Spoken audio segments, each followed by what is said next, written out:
Ambassador Sarah Chen stood in the Grand Conclave Hall, her hands clasped behind her back, trying not to show her confusion. Around her, representatives from 47 different species sat in their designated sections, their various forms creating a strange rainbow of colors and shapes. Some had tentacles, others had scales, and a few glowed faintly in the dim lighting. She had been to council meetings before, but never one called with such urgency. The Veloxy representative spoke through a translation device, his voice crackling with weakness. The Veloxy had ruled the Galactic Council as first coordinators for over 3,000 years. They were tall, elegant beings, with silver skin and 3 eyes. But now, their people were dying. A plague had swept through their worlds, killing millions. Only a few thousand remained, and they were too weak to lead. The council must have leadership, the Veloxy elder said, his body trembling with effort. We propose that humanity, despite their brief time among the stars, take the position of second in command until we recover. Sarah felt her heart skip. Second in command was the highest active position in the council. The Veloxy had always held both roles, first and second, keeping complete control. Now they were offering it to Earth? Humanity had only joined the galactic community 200 years ago. They were considered children by most species here. The chamber erupted in protest. The Krovaxi ambassador, a large reptilian creature with dark scales, stood abruptly. This is madness. The humans are inexperienced. They know nothing of our traditions. Others joined in, their voices overlapping through various translators. Sarah caught phrases like, too aggressive, and don't understand diplomacy, and they'll cause chaos. She had heard it all before. Humanity had a reputation in the galaxy. They asked too many questions. They moved too fast. They didn't respect the old ways. But the Veloxy elder raised one thin hand, and silence fell. The vote will proceed. Sarah watched in disbelief as the count began. Many species voted against humanity, as expected. But others, smaller species that rarely spoke in council, voted yes. Species that had been ignored for centuries. Species whose requests for help had been marked pending for decades. When the final count came, humanity had won by just 3 votes. It is decided, the Veloxy announced. Ambassador Chen, you are now second in command of the Galactic Council. May you serve with wisdom. The chamber cleared quickly after that, most delegates leaving without speaking to her. Sarah stood alone in the vast hall, her mind racing.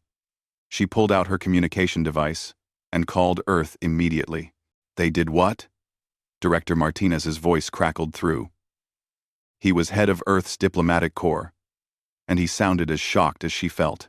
They made us second in command, Sarah repeated. I think they expect us to just sit here and approve whatever the remaining Veloxy suggest, to be a rubber stamp. Do they know humans at all? Martinez asked, and Sarah could hear the smile in his voice. She smiled too. I don't think they do. Send me the full team. We have work to do. Within 6 hours, 30 of Earth's best administrators, analysts, and diplomats arrived at the council station. They took over the second-in-command offices, which hadn't been used in centuries. The rooms were covered in dust. The computers outdated by human standards.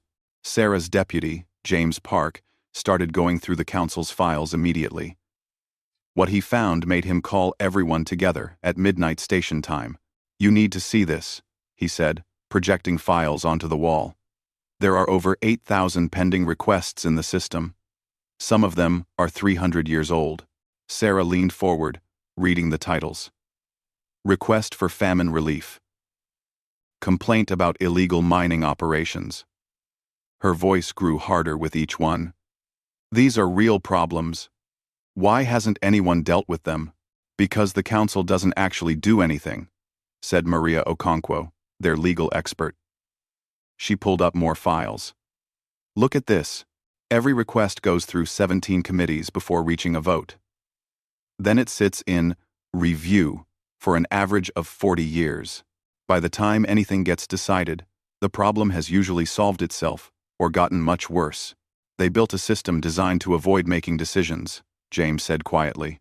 Sarah stood up, pacing across the room. Outside the windows, stars stretched endlessly. Somewhere out there, people were suffering while bureaucrats debated for decades. Her grandfather had been a mayor back on Earth, in a small town in California. He used to say that government existed to help people, not to protect itself. She had never forgotten that. "Here's what we're going to do," she said, turning to face her team. "We're going to actually do this job. We're going to respond to these requests. We're going to help people." "The council won't like that," Maria warned. "I don't care," Sarah replied. "They gave us this position. Now they're going to see what happens when humans are in charge." Her team worked through the night, something that confused the station's other residents. Most species needed long rest periods. Humans could push through when necessary, surviving on coffee and determination. By morning, Sarah had a plan. She sent out a message to all council members, informing them that the second-in-command office was now operational and would begin processing pending requests immediately. She set up emergency channels for urgent situations. She organized her team into response units. The Kravaxi ambassador sent a message within the hour. "The second-in-command does not make policy. You approve our decisions. That is all." Sarah read it, deleted it, and got back to work. 300 light-years away, a mining colony had been calling for help against pirates for 50 years. Their latest distress call was in the system, marked pending review. Sarah marked it approved for immediate action and contacted Earth Fleet. "This is going to get interesting," James said, watching her work. Sarah smiled. "That's what they get for putting humans in charge." The emergency call came through at 3 a.m, station time. Sarah was still awake, reading through century-old trade agreements that nobody had enforced in decades. Her communication device buzzed with an urgent signal. "Second-in-command Chen." She answered immediately. "This is the mining colony on Epsilon Tertius," a desperate voice said. "The pirates are attacking again. We've been requesting help for 50 years.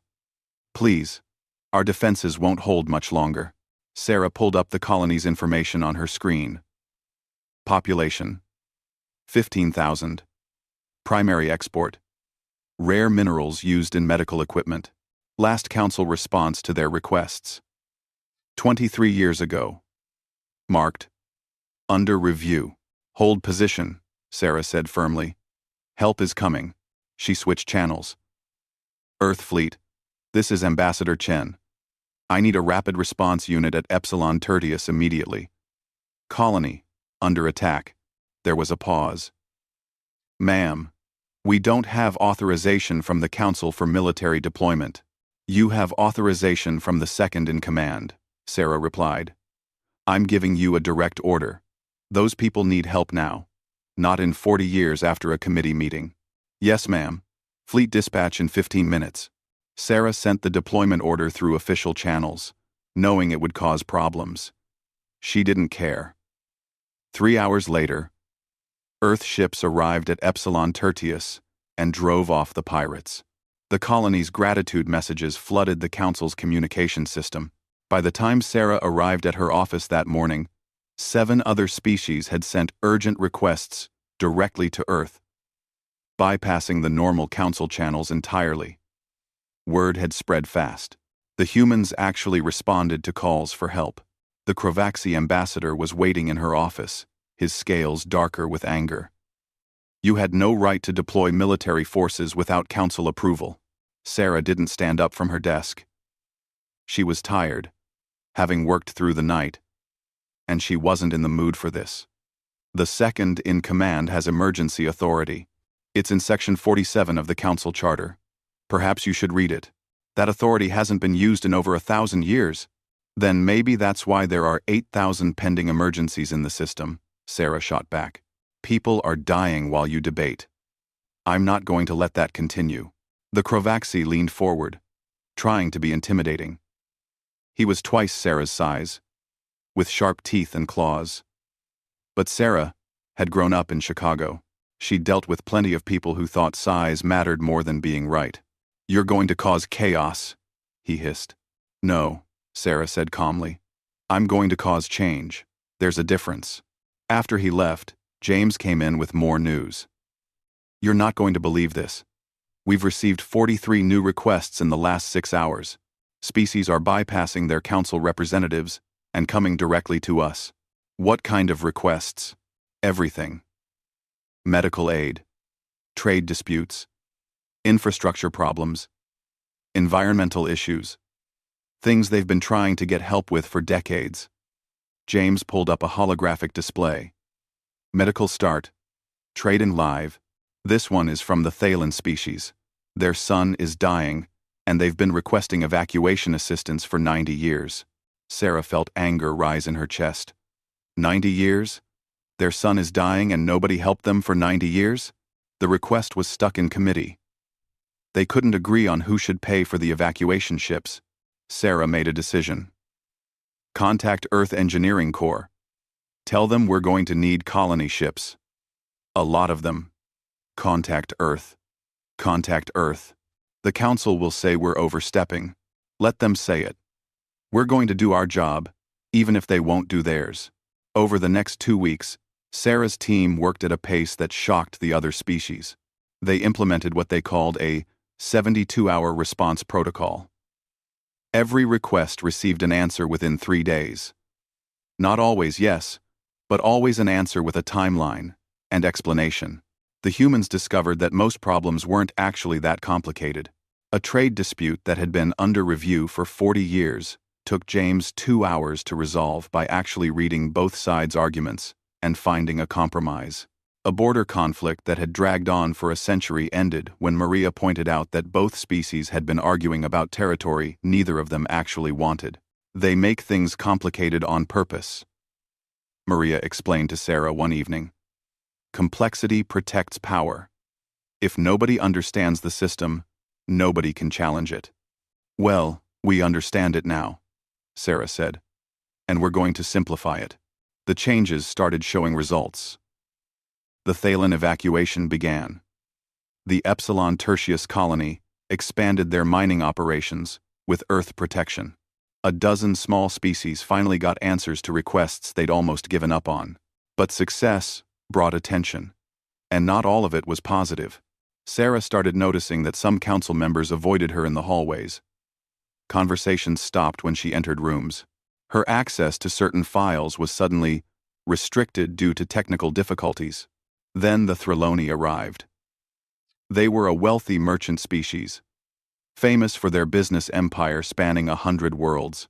3 of their representatives showed up at Sarah's office with elegant gifts and smooth words. "We've noticed your efficiency," the lead Threloni said, his 4 eyes gleaming. "We appreciate a government that understands the value of quick decisions. Perhaps we could help you. Make your job easier." He placed a data chip on her desk. "This contains accounts we've established for operational expenses. Of course, we have similar arrangements with many council members." Sarah picked up the chip and examined it. Then she handed it back. "Thank you. But no." The Threloni looked confused. "You don't understand. This is how things work in the council. Everyone benefits. Not everyone," Sarah said coldly. "The people waiting for help don't benefit. The ones who can't afford to bribe officials don't benefit. Ambassador Chen, you're being unreasonable. Get out." After they left, Sarah called her team together. "Record everything. Every meeting, every transaction, every decision. If anyone offers us anything inappropriate, document it." "You think they're going to come after us?" James asked. "I know they are. We're threatening a system that's been working for them for centuries. They won't give up their power easily." Comment. That night, as Sarah walked back to her quarters, someone shot at her. The energy blast missed by inches, scorching the wall behind her head. Her security team humans, who everyone said were excessive and paranoid, tackled her to the ground and returned fire. They caught the assassin, a hired gun, who refused to say who paid him. Sarah stood in the security office later, watching the footage. They're escalating. Maybe we should slow down, one of her team suggested. Give them time to adjust. Sarah thought about the Thalen, watching their son die for 90 years while bureaucrats debated. She thought about Epsilon Tertius, fighting pirates alone because nobody would help. She thought about all the species still waiting for someone to care about their problems. No, she said firmly. We speed up. They want us scared? We show them what humans do when someone tries to intimidate us. We work harder. The council chamber was packed for the first time in decades. Representatives from all 47 member species sat in their sections, and the gallery above was filled with observers. Word had spread that today's session would be interesting. The humans had been in charge for 6 weeks, and the galaxy was talking about nothing else. Sarah stood at the second-in-command podium, her team arranged behind her. Across the chamber, the Krovaxi ambassador glared at her with undisguised hostility. Several other senior council members looked equally unhappy. The Veloxi elder opened the session, his health still declining. The council recognizes the concerns raised about recent administrative changes. Ambassador Chen, you have been accused of overstepping your authority. Sarah had prepared for this. I have exercised only the powers granted to the second-in-command by the council charter. Every action has been legal. Legal, perhaps, the Krovaxi interrupted, but wildly inappropriate. You've deployed military forces, committed council resources without proper approval, and ignored centuries of established procedure. I've responded to emergencies, Sarah corrected. Something this council should have been doing all along. A Vrelnian representative stood up, their tentacles quivering. The Vrelnians were an old species, conservative and traditional. You humans don't understand. The council moves slowly because we must consider all perspectives. Hasty decisions cause problems. Sarah pulled up a holographic display. Let me show you hasty decisions. This is the Thalen evacuation. We started it 3 weeks ago. In that time, we've moved 200,000 people from a dying star system. The original council request for this evacuation was filed 90 years ago. 90 years, while they waited and died. How is that better? Murmurs spread through the chamber. Sarah continued, pulling up more displays. This is the Epsilon Tertius mining colony. They requested protection from pirates for 50 years. 50 years of being raided, losing people, watching their economy collapse. We responded in 6 hours. This is the Carillion water crisis. Their request for purification technology sat in committee for 30 years. We approved it in 2 days. She looked around the chamber. Every one of these situations was marked urgent by the people suffering through them. But to this council, they weren't urgent enough to actually do anything about. A smaller species representative stood up timidly.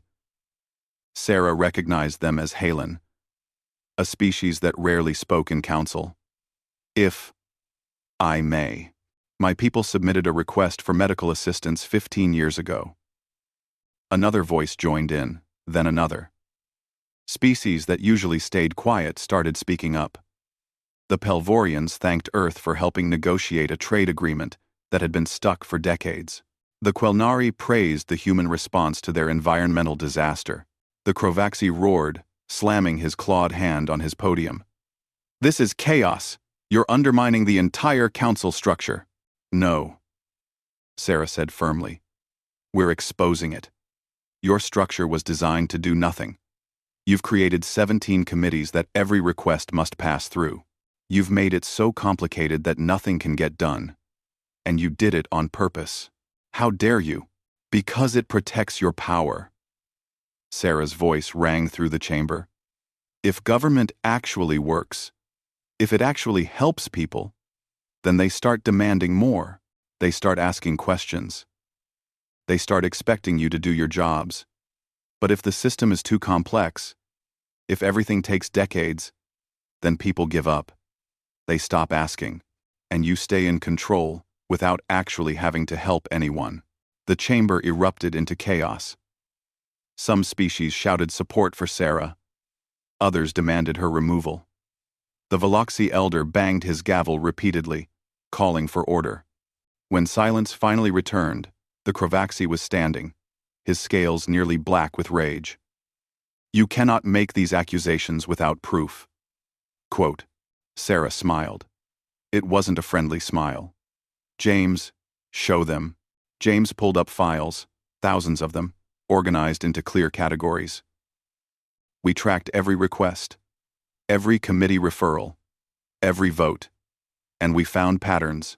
The displays showed networks of connections, money transfers, delayed votes that benefited specific species. Maria took over the explanation. The Crovaxy Empire has blocked or delayed 417 trade requests that would have competed with their merchant fleets. The Threloni guilds have paid bribes documented in 42 separate accounts to slow down regulation that would affect their businesses. The Vrelnian Consortium has kept 6 different species from getting industrial technology that would let them compete. She pulled up more evidence. "Every single one of you, senior council members, has gotten rich, while the people you're supposed to serve have suffered. You've turned this government into your personal protection system." The gallery erupted. The smaller species representatives were shouting now, demanding answers. Sarah watched as centuries of carefully maintained control started cracking. The Crovaxy tried to regain authority. "These accusations are documented," Sarah interrupted. "Every file, every transaction, every suspicious vote. We've recorded it all. And we're making it public." "You can't do that." "Actually, I can. The second in command has authority to release information in cases of corruption. It's Section 93 of the Charter. I've read the whole thing." "Have you?" The Veloxy elder looked troubled. "Ambassador Chen, perhaps we should discuss this privately." "No," Sarah said. "Enough private discussions. Enough committees that meet in secret and make decisions nobody understands. Everything we do will be public from now on." That night, the galaxy learned everything. Sarah's team released all their findings through public channels. News networks across hundreds of worlds picked up the story. Citizens saw exactly how their governments had been operating. They saw the bribes, the delays, the deliberate obstruction. Protests started on multiple worlds. The Vrelnian home planet saw demonstrations outside government buildings for the first time in centuries. 3 Threloni guild leaders resigned under pressure. The Crovaxy emperor faced calls for investigation from his own people. Sarah sat in her office, watching news feeds from across the galaxy. Her team was exhausted but satisfied. "We've made enemies," James said quietly. "We've made change," Sarah replied. "Real change." Her communication device buzzed. It was a message from 17 different species, all smaller ones that rarely had power in the council. They wanted to meet with Earth's delegation. They wanted to talk about reform. But there was another message too. Encrypted and anonymous. Just 3 words. "You'll regret this." Sarah deleted it and went back to work. There were still 7,000 pending requests to process, and she wasn't going to let threats slow her down. The next morning, the Crovaxy didn't show up for the council session. Neither did 3 of his allies. Sarah learned later that they were meeting privately, discussing how to remove the humans from power. Let them plan, she thought. While they plot in secret, we'll keep working in public. The galaxy was watching now, and they'd seen what government could be when it actually tried to help. The old guard was scared. They should be. Humans didn't play political games the same way. They'd spent centuries fighting corruption on Earth, learning that sunlight was the best disinfectant. Now they were bringing that lesson to the stars. Outside her window, ships from a dozen different species arrived at the council station. Delegations coming to meet with the humans, to ask for help, to learn how Earth made things work. The galaxy was changing, and Sarah intended to make sure it kept changing for the better. The medical report landed on Sarah's desk at midnight. She had been reviewing logistics for the Thalen evacuation when James burst into her office, his face pale. "You need to read this now," he said, activating a secure holographic display. Sarah scanned the document. It was a full analysis of the Veloxy plague, conducted by Earth's top xenobiologists. The results made her blood run cold. "This isn't natural," she whispered. "No," James confirmed. "It's engineered. Someone created this plague specifically to target Veloxy DNA. Our people found traces of genetic markers that don't occur in nature. This was a weapon." Sarah sat back in her chair, her mind racing. "The Veloxy have ruled the Council for 3,000 years. Someone wanted them gone. There's more." James pulled up additional files. "We traced the plague's origin point. It started on Veloxy Prime, in their capital city, at a diplomatic reception. Guess who attended that reception 2 months before the outbreak?" The hologram showed attendance records. Sarah's eyes stopped on one name: Crovaxy Ambassador Velrax, along with a delegation of 20 staff members. "It could be coincidence," Sarah said, but she didn't believe it. "It's not." Maria entered the office, carrying her own datapad. "I've been digging through old council records like you asked. Found something interesting in a file from 10 years ago. It's a proposal, buried deep in the archives, for council reorganization. The Crovaxy, and the Vrelnians, and the Threloni, and 6 other senior species.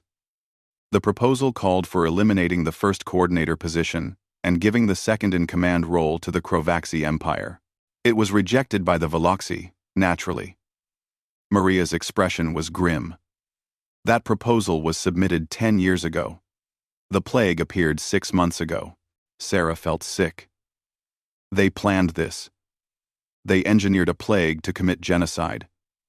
Just to take power. And we ruined it." James added. "The Veloxy were supposed to die out, or be too weak to resist. The Crovaxy would step in as the obvious choice for second-in-command, but the Veloxy, in their desperation, gave the position to us instead. That's why they've been fighting us so hard." Sarah realized. "Not just because we're changing things, but because we took the position they murdered for." The 3 of them sat in silence for a moment. Outside, the station's artificial night cycle dimmed the corridors. Somewhere out there, the Crovaxy and their allies were planning their next move. "We have to tell the Council," Maria said. "They'll deny it," Sarah replied.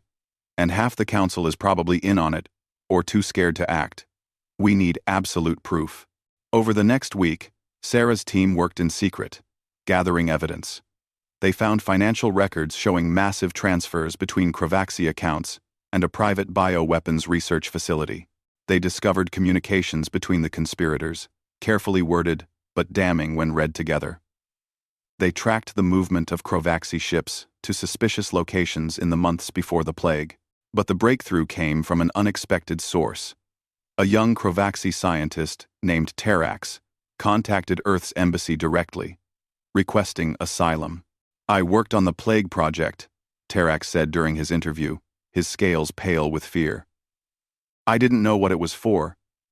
They told us it was a weapon against a potential enemy, but when the Veloxy started dying, I realized what we'd done."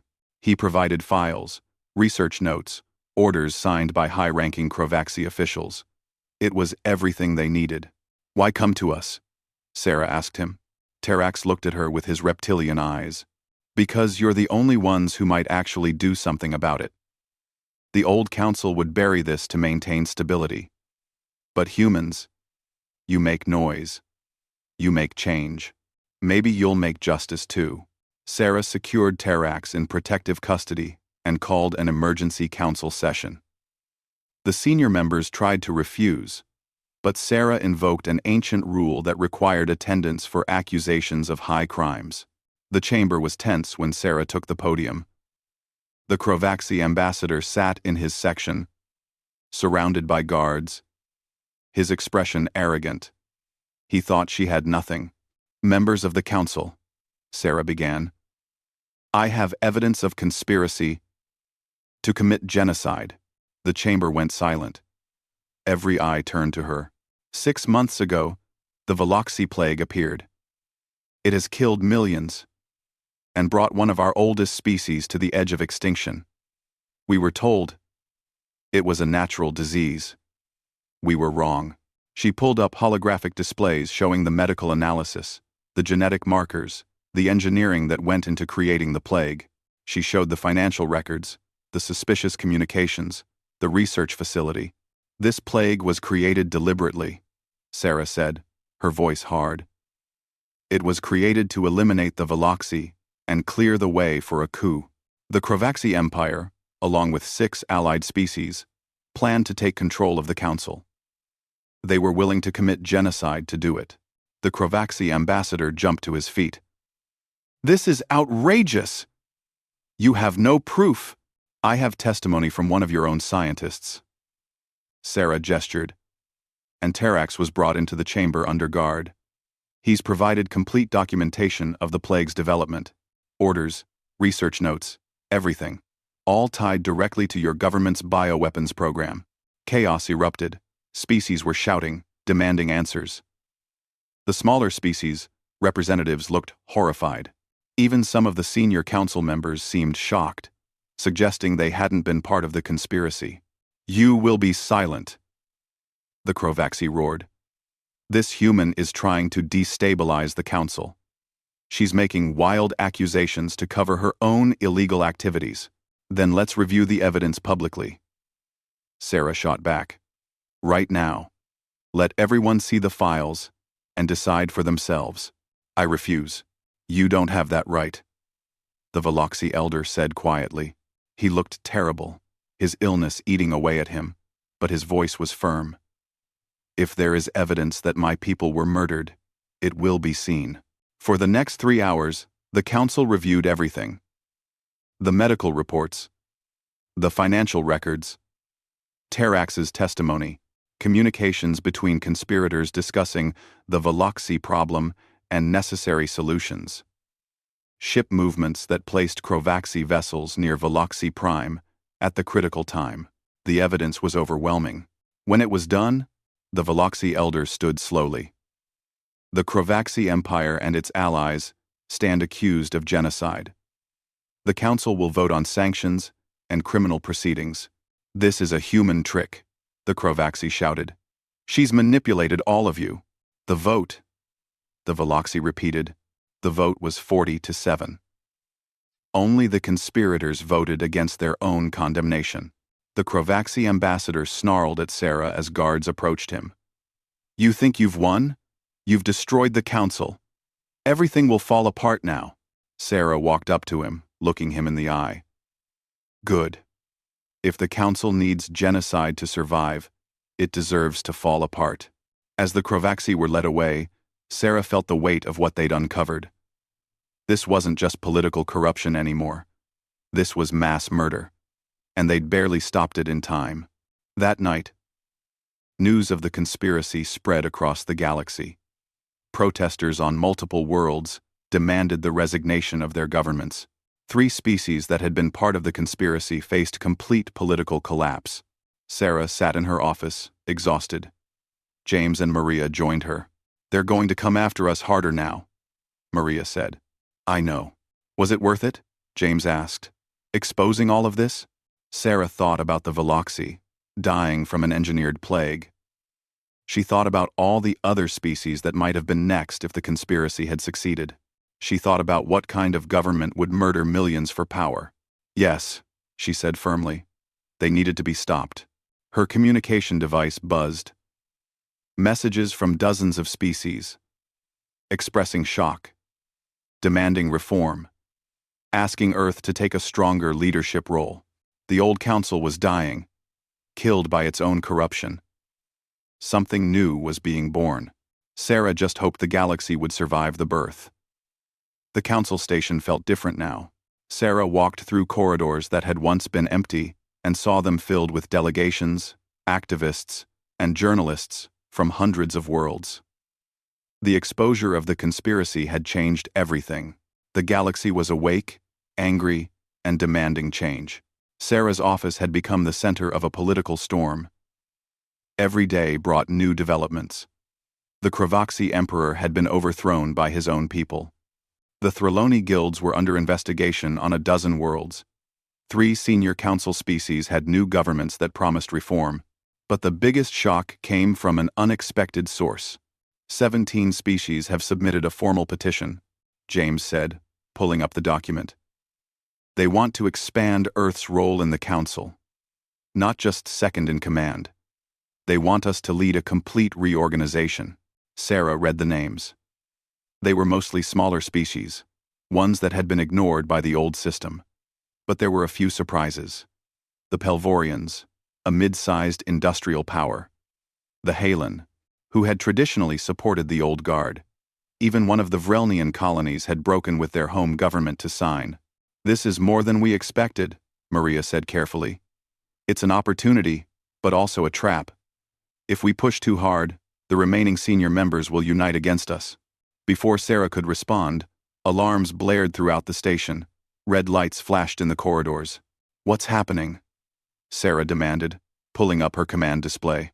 The security feed showed multiple Kravoxi warships approaching the station. Big ones. Military vessels that had no business being here. Sarah's heart raced as she counted them. 12 ships, all armed. All moving into position around the station. They're hailing us, James said, his voice tense. The holographic display activated, showing a Kravoxi admiral in full military armor. This is Admiral Kravex, of the Kravoxi Defense Fleet. The human occupation of the Council will end. Surrender your position immediately. Sarah stood straight, keeping her face calm even though fear twisted in her gut. Admiral, this is Ambassador Chen. We are the legally appointed second in command. Your fleet is in violation of Council space. Your appointment was part of a conspiracy against the Kravoxi people, the Admiral snarled. We're correcting that mistake. Stand down or we will force you to stand down. They're powering weapons. Maria reported from her tactical station. Sarah, we need to evacuate. Sarah looked at the feeds showing the station. Thousands of people were here. Diplomats, workers, families. If the Kravoxi opened fire, they'd all die. Contact Earth Fleet, she said quietly. Tell them we need help. They're 6 hours away at best, James said. 6 hours. Sarah looked at the Kravoxi warships surrounding them. They had minutes, maybe less. Then another alert sounded. New ships were arriving, dropping out of faster-than-light travel, right at the edge of the system. Sarah's hands shook as she pulled up the identification codes. Earth ships. Dozens of them. But they shouldn't be here yet. They were supposed to be 6 hours away. How? She started to say. A new voice came through the communication system, calm and professional. Admiral Kravex, this is Captain Williams of the Earth Defense Force. You are threatening a Council facility. Stand down immediately. The tactical display showed Sarah what was happening. The Earth ships weren't just warships.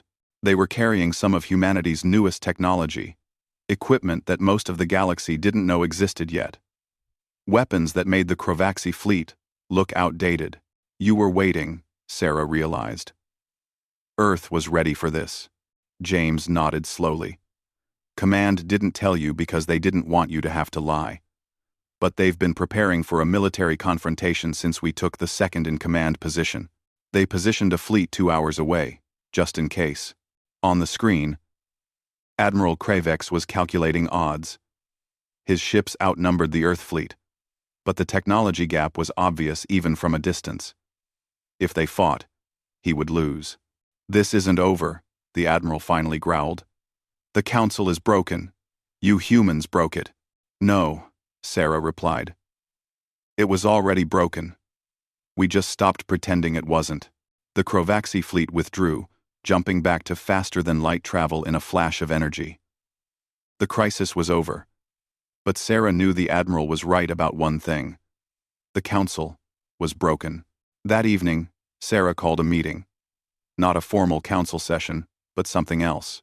She invited the 17 species who had signed the petition, plus anyone else who wanted to come. The response surprised her. 32 species sent representatives. They met in one of the station's large conference halls. No formal seating arrangements, no ancient protocols, just people trying to figure out what came next. The old council is dying, Sarah said simply. Maybe it's already dead. The question is, what do we build to replace it? A Pelvorian representative spoke up. Some of us have discussed this. We call it the New Compact.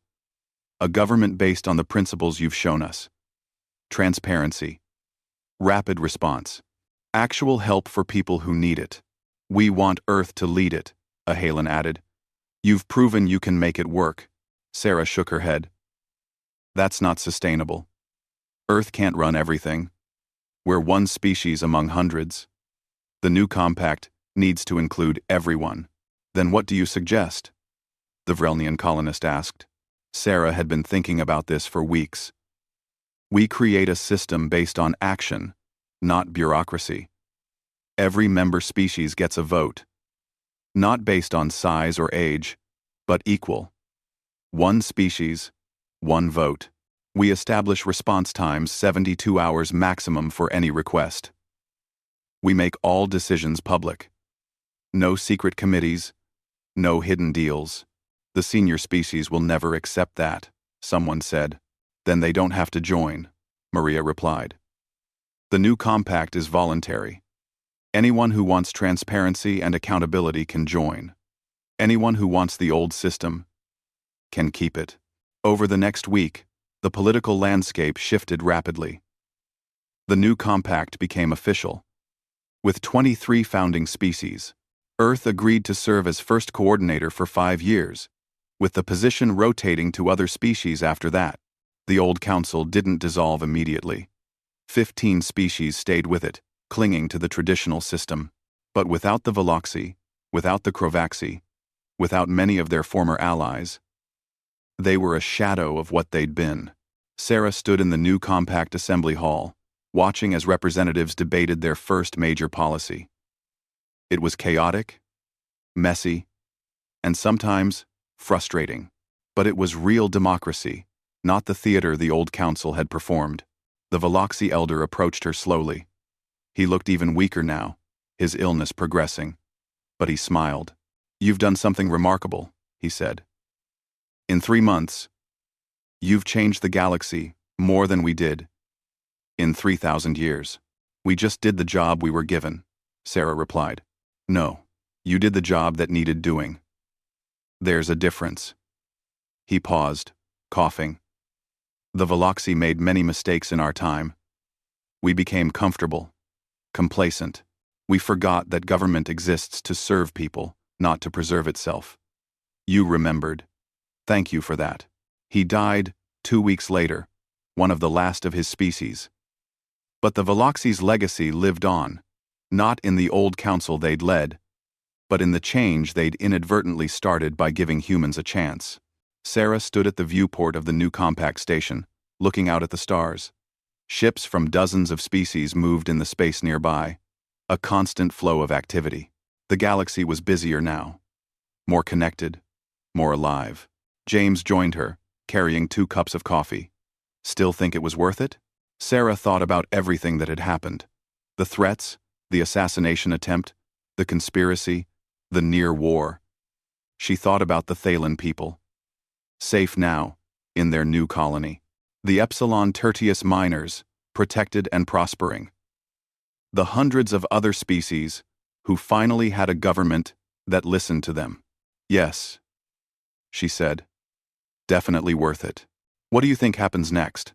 Sarah smiled. We keep working. There are still problems to solve, people to help, systems to build. The old guard hasn't given up completely. They'll try to undermine us, divide us, maybe even fight us again. Sounds exhausting. It is. Sarah sipped her coffee. But that's what government is supposed to be. Hard work, constant effort, always trying to do better. The old council forgot that. They thought government was about maintaining power and looking dignified. We're showing them it's about serving people, even when it's difficult.